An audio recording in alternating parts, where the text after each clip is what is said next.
Материјалните докази за Вања и Панче го потврдуваат исказот на притворените за злосторот. Ова тврдење на обвинителот Бубевски веројатно го потврдува и првичниот став дека убиец на двојното убиство е поточно Јупчо Палевски Палчо. Во ово издание на Тренинг гостин ќе биде професорот Алексеј Дума, долгогодишен директор на Институтот за судска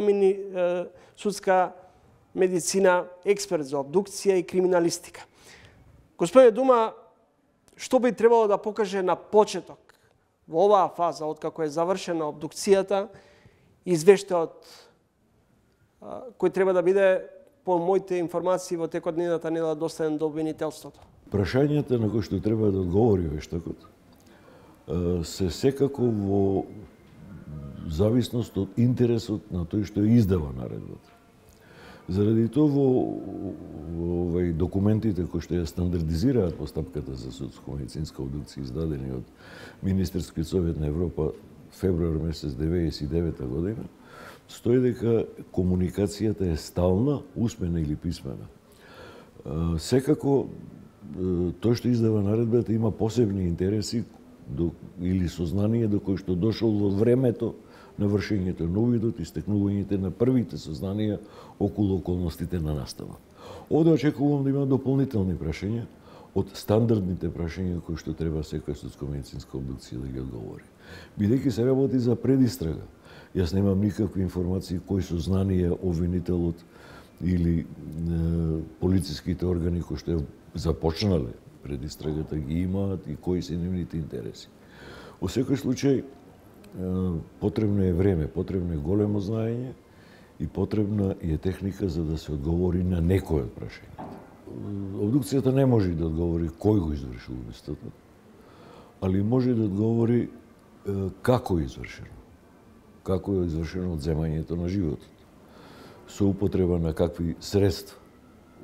Понатаму може да одговори колку време е наживувањето од задобивањето на секоја поединечна повреда, во колку се работи за повеќе повреди. Може и треба да одговори многу со огромна сигурност, значи непобитно, за причината на смрт.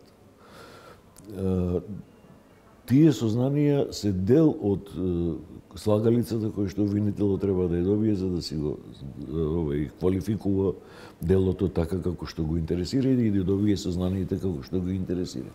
Во предистрагата е карактеристично дека во секој момент се добиваат нови податоци, се добиваат нови сознанија, кои што мора тој што ја води предистрагата да ги провери, да ги елиминира или да ги потврди. Очекувам дека по издавањето на обдукциониот записник, обвинителството или институцијата која што ја води постапката, овластените лица, ќе имаат и нови прашања. Не постои таму терминот јас мислам или може би е. Во обвинителниот акт таква работа не може да постои. Исто и во експертизата. Ниеден експерт не може да речи може би или мислам. Не, немаш право. Ти имаш право да анализираш доказ. Професор Дума, парафинска ракавица од рацете на Палевски не е направена, што би покажало дали тој навистина пукал. Како ќе се компарираат форензичките наоди со прострелните наоди? Парафинска ракавица сега е веќе касно да се направи. Тоа се барутни частички, несогорени барутни частички кои што излегуваат од системот за окинување од репетиторот или шкрапалото и се нанесуваат на раката која што го држало оружјето, кој што извршила исполкување, на деловите кои што се експонирани на излетување на тие барутни частички. И постојат индиректни методи со кои што може со голема сигурност да се утврди кој ракувал со оружје.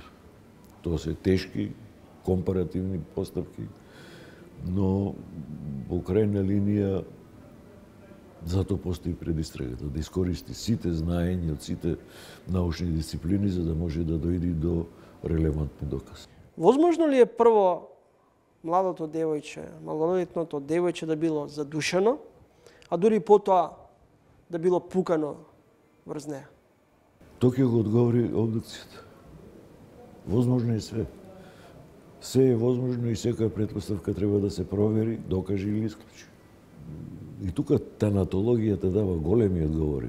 Тоа е наука за промените кои што настануваат во време на умирањето и после умирањето. И во таа агонија има различни начини на реагирање на организмот со различен степен на интензитет.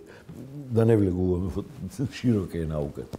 Но е возможно дали првен, ако било, што било, па после тоа што следело, во каква состојба било, дали може да се брани активно, не може. Има многу прашања кои што сега ми навираат, а не е ни време ни место за нив да се зборува сепак. Имајќи во предвид дека телото на девојчето е пронајдено неколку денови подоцна, предпоставка или можност е осомничените да сокријат дел од доказите. Што во тој случај? Потешко ќе се работи. Во секој случај и промените кои што на обдукција се регистрираат се потешко видливи заради постморталните промени на телото на покојниот. И тие почнуваат да се маскираат понекогаш со постморталните збиднувања со телото. Дали тоа значи дека за вашите колеги од судска медицина е сега потешко, бидејќи телото е дури неколку дена подоцна по убиството пронајдено? Потешко, бара поголемо внимание, бара поголемо искуство и бара многу знае. То сето, барем према тоа што го знам за тие луѓе, они го поседуваат. Дали аутопсијата на телото може да влие на кривично-правната квалификација на случај? Апсолутно. Апсолутно. Тоа е еден од битните елементи за кривично-правната квалификација. Дали и како и со што се нанесени повредите, промените, како они делувале на виталните функции, така натаму, констатирање на причината на смртта, констатирање на елементи кои што делувале на причината смртта, па како тие се вклопуваат во процесот на започнување на агонијата, должината и така натаму. Апсолутно, и затоа обдукцијата е еден од битните инструменти кај крвните деликти, кај смртните крвни деликти. Професор Дума, ако убиството е било испланирано, поточно с умисла, како настанало, и ако настанало воопшто паника во тој случај, кај извршителите, како што е првичната оценка на обвинителот Бубевски, може ли да ги оквалификуваме осомничените за психопати или за социопати? Тоа се прашање на кои што одговара тој што ја води постапката, користејќи и други вешти лица и сознание од други научни дисциплини.